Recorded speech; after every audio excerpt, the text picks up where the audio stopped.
Hello साथियों, कैसे आप सभी लोग। आशा करते हैं आप सभी लोग स्वस्थ मस्त होंगे और अपनी पढ़ाई सुचारू रूप से कर रहे होंगे। तो क्लास 10th के विद्यार्थियों के लिए जिनका बोर्ड है 2025 का दे रहे हैं, उनके लिए यह वीडियो बहुत ही इंपॉर्टेंट है। साथ में जो भी कोई तैयारी कर रहा है तो उसके लिए एनसीईआरटी की सीरीज, इसमें के क्वेश्चन बहुत ही जो है उसके लिए लाभदायक रहेंगे। चाहे फिर वो एग्जाम एसएससी जीडी का हो, ठीक, चाहे वो एनटीपीसी का हो, चाहे बीपीएससी का हो, चाहे कोई भी ऑल एग्जाम हो, तो उसके लिए इसमें के जो क्वेश्चन है वो उसके लिए लाभदायक रहेंगे। चलिए हम देर ना करते हुए आम्ल, क्षारक और लवण वाले लेसन को स्टार्ट करते हैं। यहाँ देखते हैं कुछ बेसिक बातें। इसमें हम लोग क्या क्या पढ़ेंगे। इसमें हम लोग अम्ल के बारे में पढ़ेंगे, जिसके अंतर्गत हम लोग कार्बनिक अम्ल और खनिज अम्ल के बारे में पढ़ेंगे। ध्यान देंगे, कार्बनिक अम्ल जैसे कि हम लोग इसमें देखेंगे प्राकृतिक स्रोतों जैसे पेड़ पौधों से प्राप्त होते हैं, उनको हम कार्बनिक अम्ल कहेंगे। जैसे टार्टरिक अम्ल हो गया, साइट्रिक अम्ल हो गया, लैक्टिक अम्ल हो गया। जैसे लैक्टिक अम्ल हो गया दूध से दही से मिलता है। साइट्रिक अम्ल तुम्हारा इसमें हो गया नींबू वगैरह में। टार्टरिक अम्ल इमली में हो गया, ठीक। साइट्रिक अम्ल तुम्हारा टमाटर में भी, ऑक्जेलिक अम्ल टमाटर में हो गया। तो ये सारी चीज़ें। खनिज अम्ल में क्या होगा, भूपटल में उपस्थित खनिजों से तैयार जो अम्ल होते हैं उनको हम लोग खनिज अम्ल कहते हैं। जैसे सल्फ्यूरिक अम्ल हो गया, तेजाब, नाइट्रिक अम्ल हो गया, HNO3, हाइड्रोक्लोरिक अम्ल जो पेट में होता है, Cl। तो ये सब आपके हो गए खनिज अम्ल।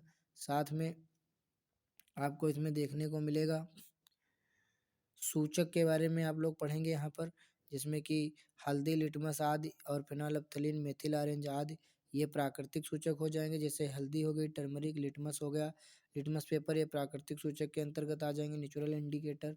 और ये फिनोल्फ्थलीन, मेथिल ऑरेंज ये सब कृत्रिम सूचक सूचक में आएंगे, जैसे कि आर्टिफिशियल इंडिकेटर, ठीक। फिर हम लोग जो है इसके अंतर्गत पढ़ेंगे क्षारक के बारे में पढ़ेंगे, जैसे कि प्रबल क्षारक होते हैं और दुर्बल क्षारक होते हैं। दो प्रकार के अम्ल भी दो प्रकार के पढ़ने को मिलेगा, प्रबल अम्ल और दुर्बल अम्ल। इसी प्रकार से क्षारक, तो जो जल में घुलनशील होते हैं वो प्रबल क्षारक होते हैं, जैसे NaOH, KOH।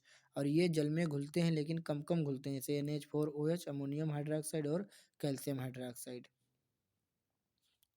आगे हम लोग जो है लवण के बारे में भी अध्ययन करेंगे। अम्ल क्षार जब आपस में क्रिया करते हैं तो लवण बनता है उदासीनीकरण क्रिया के फलस्वरूप। लवण के प्रकार दो प्रकार के होते हैं, हाइड्रेट लवण और निर्जल लवण।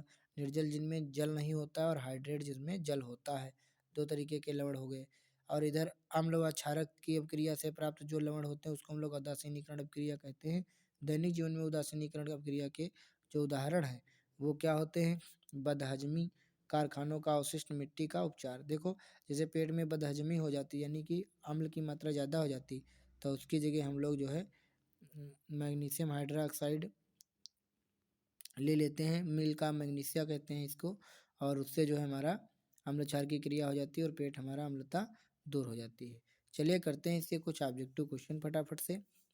तो पहला बहुविकल्पीय प्रश्न यहाँ पर है, मल्टीपल चॉइस क्वेश्चन, कि क्षारीय विलयन में फिनोल्फ्थलीन सूचक का रंग कैसा होता है।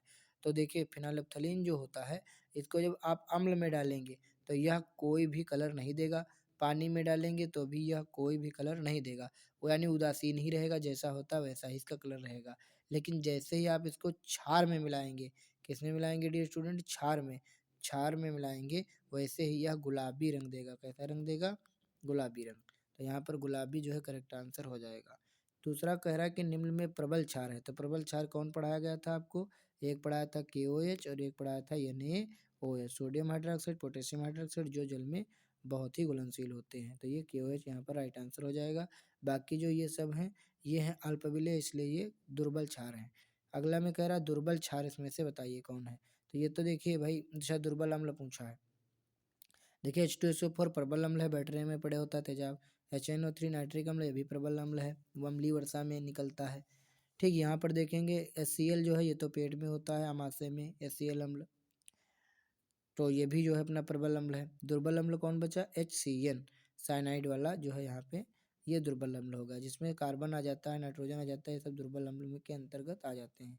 अगला देखते हैं एस्टिक अम्ल, जो सिरका होता है, विनेगर कहते हैं, वो भी एक दुर्बल अम्ल है। क्योंकि इसके आयनन की मात्रा कम होती है, क्योंकि ये पानी में इतना टूटता नहीं, यानी अच्छे से घुलता नहीं, तो ये इसलिए दुर्बल अम्ल हो जाता है। H2S विलयन का pH मान कितना है, हाइड्रोजन सल्फाइड गैस जो होती है या विलयन है जो, तो उसका pH मान कितना होगा, या अम्लीय विलयन का pH मान कितना है, या H2SO4 विलेन के जलीय विलेन का पीएच मान कितना है। तो अम्ल अगर कोई होगा तो उसका क्या होगा, 7 से कम।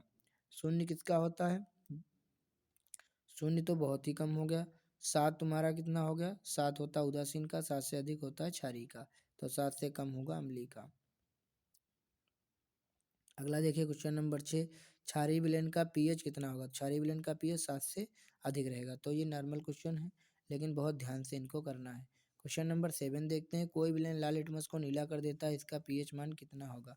तो अगर कोई लाल को नीला कर रहा है, इसका मतलब वो कोई क्षार ही होगा जो लाल को नीला करेगा, और क्षार का होगा 7 से ज़्यादा। 7 से ज़्यादा कौन सा, विकल्प नंबर डी है। अगला देखते हैं क्वेश्चन नंबर 8, क्या कहता है, एक विलेन का पीएच मान 1 है, यह विलेन निम्नलिखित में से मिथिल ऑरेंज मिलाने पर कौन सा विलेन लाल हो जाता है।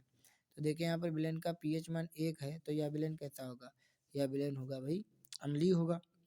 तो देखिए NaCl ये तो उदासीन है, इसको लेंगे नहीं। KOH ये तो क्षारीय हो गया। ग्लूकोज जलीय, ये भी जो है उदासीन हो गया। H2SO4 यही अम्ल है, तो ये हमारा आंसर हो जाएगा। अगला क्वेश्चन नंबर 9 देखते हैं। क्वेश्चन नंबर 9 कहता है, विलेन नीले लिटमस को लाल कर देता है। नीले को यानी ब्लू को क्या कर देता है, रेड कर देता है। तो नीले को लाल कौन करता है, अम्ल। तो अम्ल का पीएच मान क्या होगा, 7 से कम। तो 7 से कम तो 6 ही ऑप्शन में दिखाई दे रहा है, यही हमारा आंसर हो जाएगा। 10⁻⁻6 मोल प्रति लीटर, ये HCl विलेन का पीएच मान कितना है। ये Cl आ गया तो इसे समझ लीजिए अम्ल होगा। अम्ल होगा तो 7 से कम होगा, तो 7 से कम तो 6 भी है, -6 तो -6 भी है, लेकिन -6 तो होगा नहीं, क्योंकि पीएच मान 1 से कितना होता है, 14 के बीच होता है, 0 भी नहीं होगा, तो फिर 6 ही हमारा आंसर होगा। ठीक, वैसे इसको सॉल्व भी कर सकते हैं तो भी आ जाएगा। एक हाइड्रोक्लोरिक अम्ल की शक्ति देखो 10⁻⁻2 न्यूटन, इस विलेन का पीएच मान कितना होगा। तो यहाँ पे देखिए -2 लिखा है, तो इसका आंसर +2 होगा।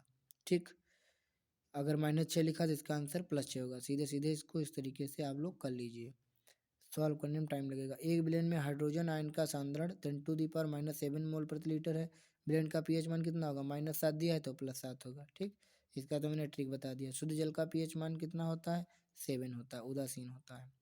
तो इसको देखो, ये बार बार क्वेश्चन परीक्षा में आए हुए हैं। अगला देखते हैं क्वेश्चन नंबर 14, निम्नलिखित में से कौन सा कथन उदासीन घोल के लिए असत्य यानी गलत है। हाइड्रोजन आयन H+ आयन के सांद्रण का इतना होगा, तो ये भाई उदासीन होगा, ये तो सही है। इसका आंसर 7 आएगा तो उदासीन हो जाएगा। कह रहा हाइड्रोक्सिल आयन के सांद्रण का मूल्य -7 होगा, ये भी सही है, क्योंकि OH- और H+ का गुणनफल 10⁻14 होता है। -7 अगर OH है तो H+ -7 होगा, तो वो भी उसका ही 7 आएगा, तो ये भी उदासीन होगा।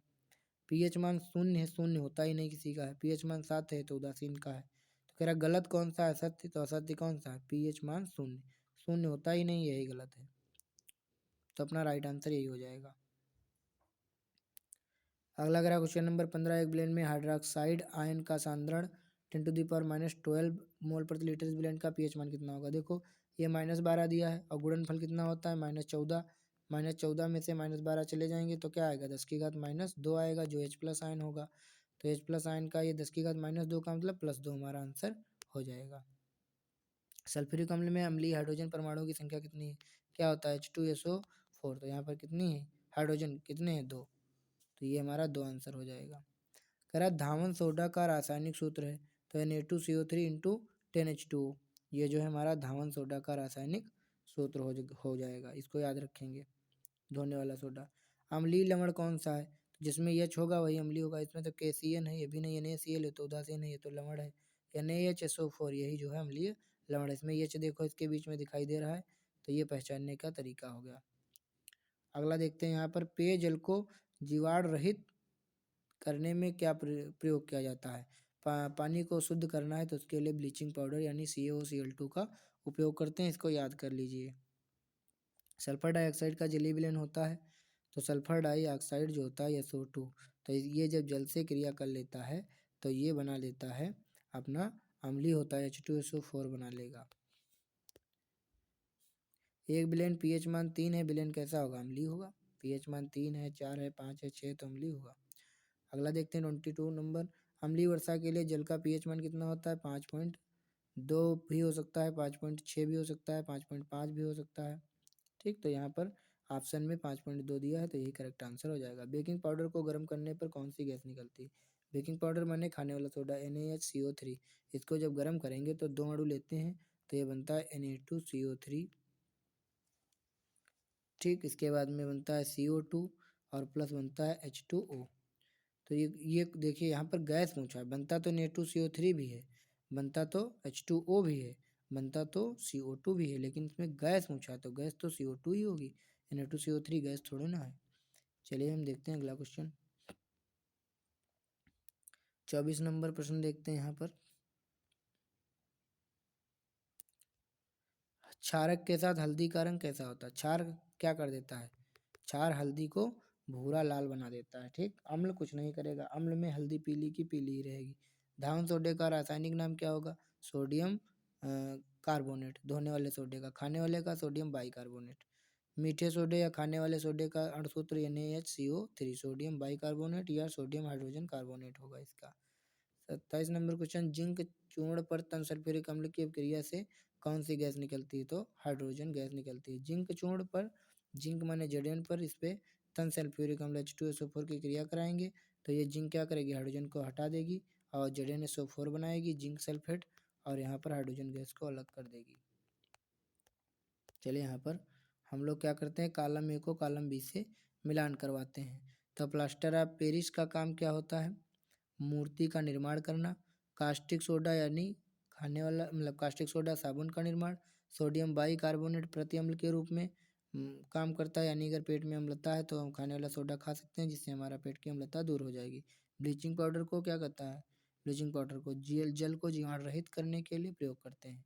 तो ए का सेकंड से जाएगा, बी का फर्स्ट से जाएगा। तो ए का सेकंड से और बी का फर्स्ट से, तो यही हमारा बी विकल्प राइट आंसर हो जाएगा। चलिए अगला क्वेश्चन देखते हैं 29 नंबर। प्लास्टर ऑफ पेरिस का रासायनिक सूत्र है CaSO4 into half H2O, calcium sulphate hemihydrate. शून्य pH वाला विलयन कैसा होता है? अम्लीय ही होगा, 0 से 14 के बीच होता है। अगला देखते हैं, अम्ल एवं क्षारक की क्रिया से क्या प्राप्त होता है? तो लवण तथा जल प्राप्त होता है। चलिए इस वीडियो में हमने आपको कवरअप कराया है अम्ल क्षार लवण वाला पार्ट।